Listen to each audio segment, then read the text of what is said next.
All right, we lit some sandalwood incense to bless this session. We're going to talk about sex. This is going to be, for some of you, the most challenging and radical, difficult section of this workshop. For others of you, it's going to be the most exciting and the most liberating. And so we have got some hot takes today.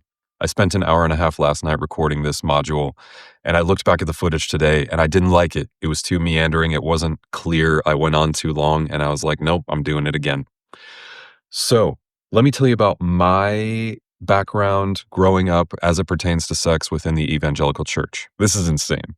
This is not representative of the whole church, but this is just what I was told, and it fucked with me for years. It stayed in my head for years. My mother told me that sex happened once when people got married and once to have kids. Like, am I taking crazy pills? Do you know how long I believed that that was accurate?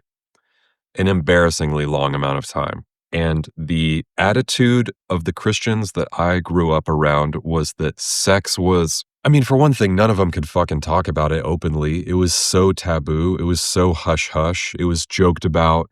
It was, the general consensus was that men like it and women hate it, and that women tolerated it to appease their husbands, and that women never had orgasms, and that men were like these fucking gorillas, just these apes that like climb on top of you for 3 minutes and then, finish and walk away.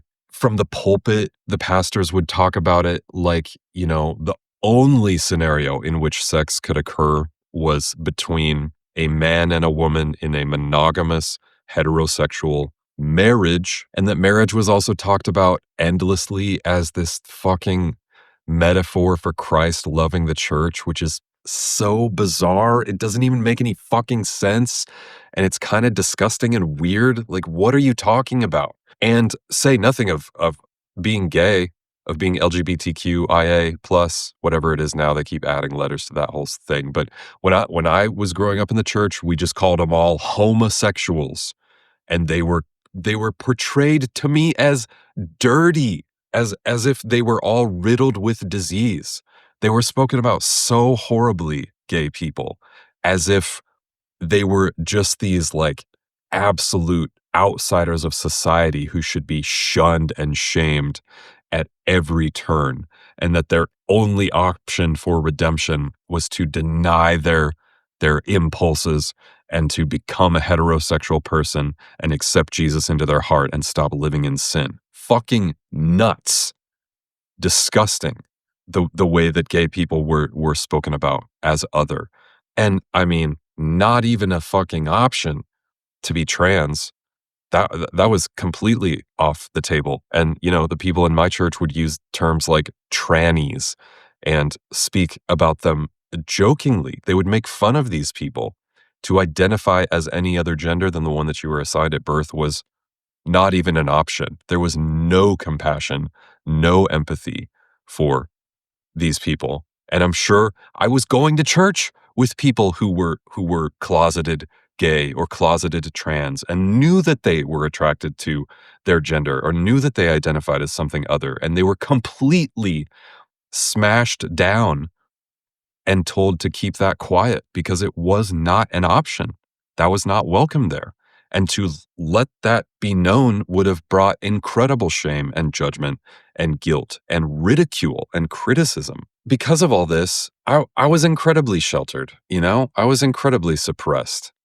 We would have these men's retreats. We call them purity retreats, which is absurd, where the main thrust of the whole thing was that these men would gather around in fucking circles in chairs and talk about masturbating and talk about pornography use and how we all felt bad about it and how we fucking lusted over our neighbor's wife or looked at a hot girl's ass walking down the street, and we just cried and wept and told our heinous stories about how many times we masturbated and how hard we were trying not to, and asking for forgiveness for all of this stuff. So this message was just reiterated over and over. It's like all of us, of course, we were thinking about sex all the time, using porn all the time, and so were all of our pastors. I'm certain of it.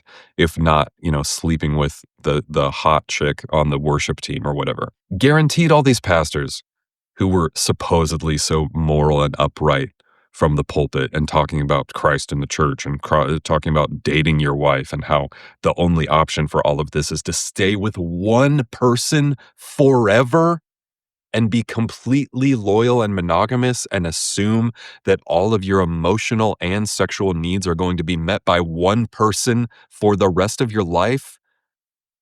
Lunacy. Plenty of people are happy being monogamous forever. It's fine. It does work for some, whatever. But that is not the story for me. And all of this stuff was just loaded with shame and guilt. And it's so fucking confusing because on the one hand, the message is, oh, God created our beautiful, wonderful bodies, and he created us with sexual organs that feel good to be touched, whether by ourselves or by someone else. But oh, by the way, there's a whole lot of rules about your own body, and your own body is capable of being dirty and bad and sinful and against God's law, even though he built in one of the best possible feelings that it is to feel. But oh, by the way, don't do that until you're married to a woman. Get the fuck out of here. The way that Christianity teaches people that their body is something dirty and bad and that they should deny their own impulses, that they should deny their heart and who they are attracted to and the natural desires that are within them it's like, no wonder people are so fucked up around sex. But for the purpose of this talk, I'm speaking to Christians or former Christians, people who grew up in religion and feel that sex is something that was repressed for you, something that was denied to you, and in some sense, stolen from you. Growing up, I believed in God so sincerely and believed in the threat of his wrath and of the danger of sinning that, of course, I was masturbating all the time. Horny little teenager, horny 20-year-old, whatever, constantly, every day, more than once a day, and every single time feeling guilt and shame about something natural that my body did and that my brain and heart wanted to do because it felt nice. I did not have sex until I was 21 years old on my wedding night. The first person I ever slept with was the person that I married on my wedding night. And I had numerous opportunities before that in high school with other people, crushes or girlfriends, to get a hand job, get a blow job, to have sex. And every time I said no because I was such a little fucking good boy. And in hindsight, boy, I wish I could have given Josh the freedom and opportunity to enjoy those experiences. It's all right. We've had plenty of fun since that time, and there will be much more fun to be had. I'm still young, still got a great body. It's fine. But I believed it so deeply because it was programmed into me that to sleep with a woman would be the worst sin imaginable. They spoke about it as if it would blow my entire life apart, as if it was the most unforgivable thing. And they use terms like purity, as if after the act of sex the first time you're no longer pure. Go fuck yourself. It's not, and like holding virginity as this fucking trophy makes no sense. Yes, sex is sacred and you should be discerning about who you choose to do that with the first time or any time, but they put it on this fucking pedestal as if losing your virginity is this incredible crime that you will always regret and you'll never get it back. The first time is not going to be that good no matter who you are. You have to explore with it and get over the awkward parts and learn how to do it with practice. And all of that experience was fucking robbed from me. And it may be from yours as well. Now, the point of me talking about all this is not just some little angry man on the internet who's upset that he didn't get to have sex when he was 16. The fury and the passion comes from how fucking idiotic these Christians are about sex, from how much of it comes from this lunacy, this absurd, fake attitude that sex is somehow dirty or bad, or shameful. And it really fucks with people, man.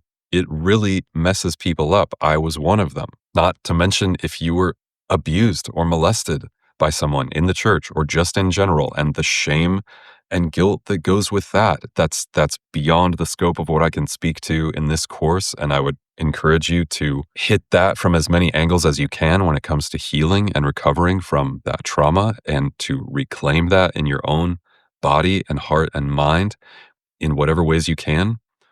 I myself have done over 5 years of therapy, probably closer to 7, I guess. It wasn't all about sex. It wasn't all about Christianity. It encompassed a whole spectrum of things, but those were facets of it.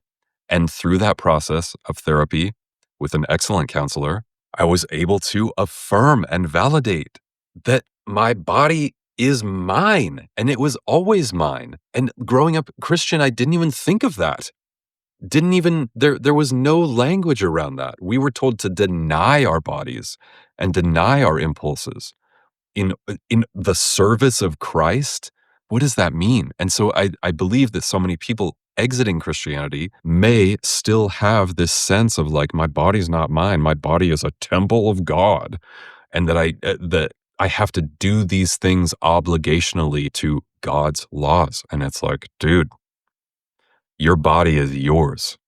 This is the seat of your consciousness, and this thing is yours to do with what you would like. I named this section Reclaiming Sexuality because it's such a big one, and I just want to encourage you to, if that is something that you want to explore, if that is something that you want to unlock for yourself, if you feel that you were gate-kept from sexual experiences because of growing up religious, that you have the freedom to choose to explore and go after that in whatever way that you safely and respectfully can. If it is with other people, that of course needs to be with legal age consenting adults with clear communication and boundaries established beforehand, you know, like use your discernment, of course. But if you think you might be gay, what steps could you start taking towards letting yourself have that if you haven't already? If you think you might identify as a different gender, if you feel like you are trans and you have not allowed yourself to step into that yet, what is one small step that you could start to take in that direction right now? Your body is yours, and Christianity most likely convinced you that it was not, and that these things were taboo and shameful and bad, and they are not. They're completely natural, and they're beautiful, and they're sacred, and you are allowed to have them. Where you might run into challenge with this is that if you are still with a spouse or a partner who is not on the same page as you in this journey. This was my situation. I was married for 12 years. I was with the same person for 14 years, and our paths were not in alignment, let's say. I was leaving behind and shedding these beliefs at a quicker pace than she was. And that led to some tension. It wasn't the reason that we got divorced. And actually, she ended up finding her own path out of Christianity and into her own personal power in a really beautiful, amazing way that I admire.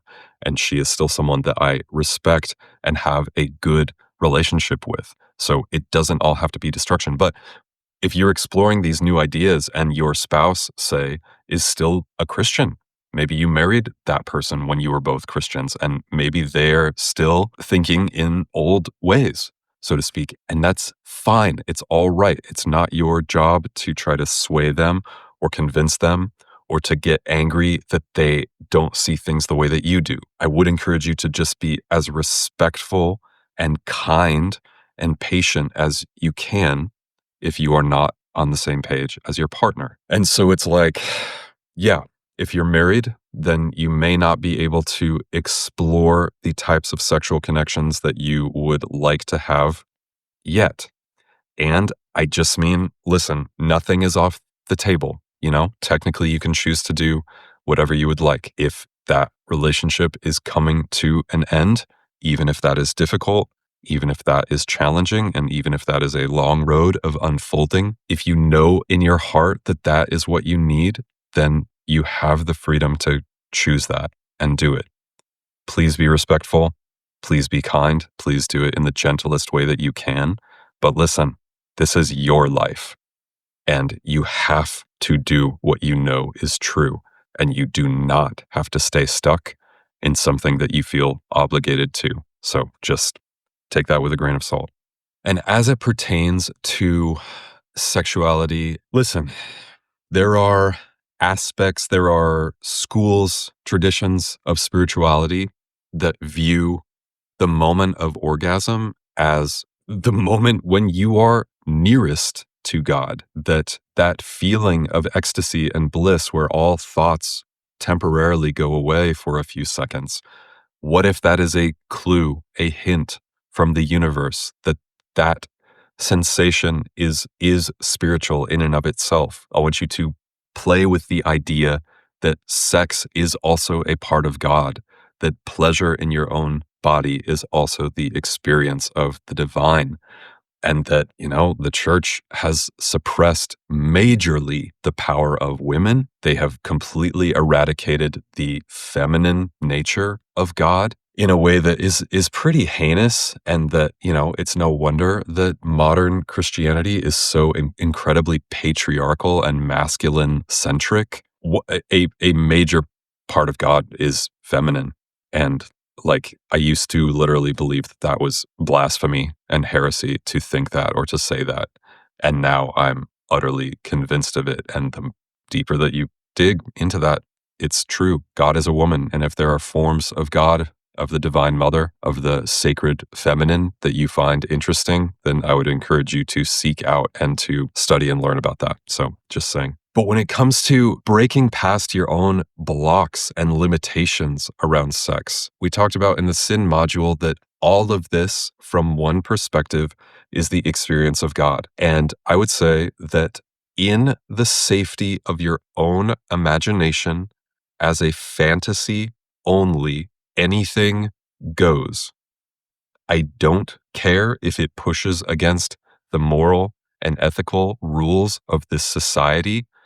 If it is within you, and if you want to go into what seems dark or forbidden, allow yourself to go there. Because when you deny it, when you see that internal roadblock within of something that you are aroused by, and you're like, oh no, but I can't go there.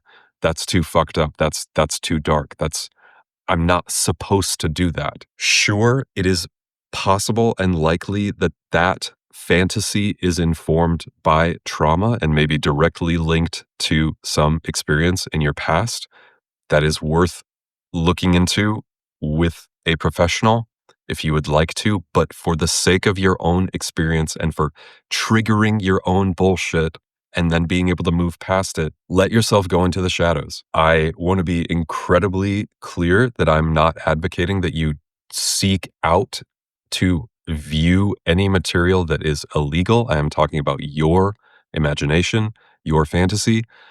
I am not advocating for the manipulation or abuse or harm or molestation of any other human. I am not saying that at all. I mean, in your mind, in your heart, in your imagination, let yourself go wherever you want to.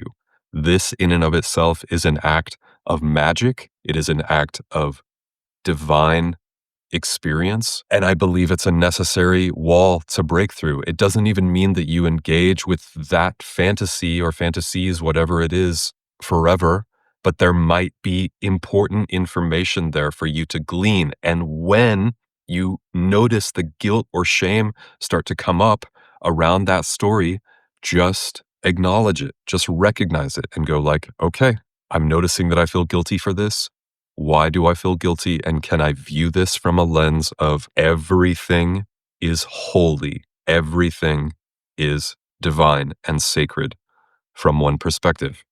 That is not always going to be in alignment with the current moral and ethical rules of society, but you can train yourself to understand and recognize that all of this is God. I believe that the vast majority of sexual crimes that have been committed in this world are because people could not embrace their own shadow. They were told that a part of them, a powerful, strong part of them, within was dirty or bad or sinful or shameful or wrong.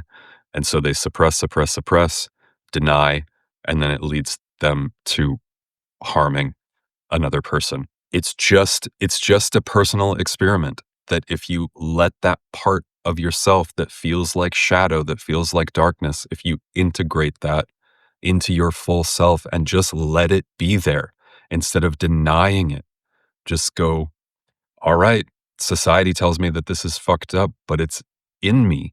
So what do I do with this? Can you allow it to be there? Can you say yes to it and just see what happens? Even though there are limitations in this world, in this life as a human, and there are boundaries that you don't cross because it causes suffering to another person, but your mind is a vast and limitless landscape. And so this is just a practice along the path of setting yourself free. Okay, I'm finishing up the edit for this module and felt like I had one more thing to add.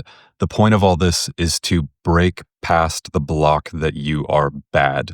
If you were told during your time in Christianity or programmed to believe that you are a sinner and that your body is something that causes sin, whether it pertains to sex or anything else, you are not bad. You are not sinful. You have always been God experiencing everything through this body. And again, I think I've made pretty clear we have to be extremely discerning and careful and wise about the choices that we make in this life and in these bodies to not cause suffering to another person, but that everything you have ever done is holy. And I just want to get you to change your thinking to start viewing yourself that way and deprogramming the idea that you are bad. You are a sexual creature. Sex is something that your body naturally wants and does, and you have the freedom and choice to choose that and to pursue that if you would like to. If you are legitimately an asexual person, which is a real thing, and that's fine, that of course is okay. But if you feel a desire to experience things that you never have before, then you can go after them. So go masturbate, have fun.